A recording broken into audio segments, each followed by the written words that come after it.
বাবারে বাড়ির দিকে তাকাইয়া দেখো এই দরজা জালি কার বন্ধ হইয়া গেছে। এই মারে কবরে শুয়াইয়া, বাবারে কবরে শুয়াইয়া চোখের পানি কার জন্য রাখছো?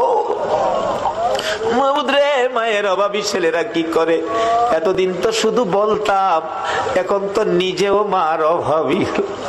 একটা মায়ের অভাবী ছেলে বিদেশ থাকে, সপ্তাহ সপ্তাহ টেলিফোন করে, মা মা তুমি কেমন আছো, আমারে জানাইও।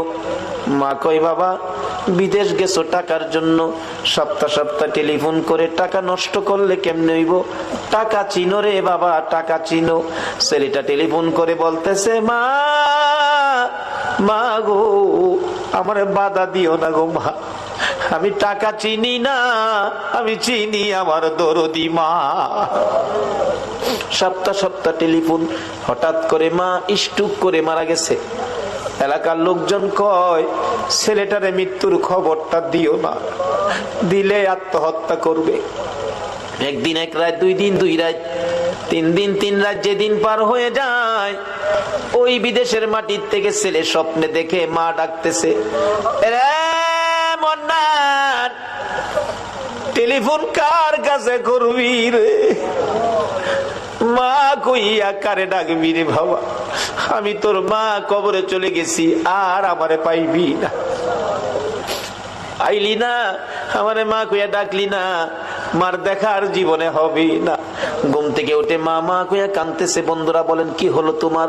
আমি স্বপ্নে দেখেছি মা নাই, দেশে থাক, দেশে আর চাকরি করব না, দেশে চলে যাব। সকালবেলা টেলিফোন করছে, বড় ভাই টেলিফোন ধরে, মন্নান সপ্তাহ হইলে টেলিফোন করবি, আজকে কেন টেলিফোন করলি? ভাই আমি স্বপ্নে দেখেছি আমার মা নাই গো। ভাই আগে সত্য করে কও, আমার মায়ের খবর কি? খবর যদি না কও, আমি কালকেই বাড়িতে চলে আসব। মায়ের কাছে দাও, মায়ের সাথে কথা বলবো।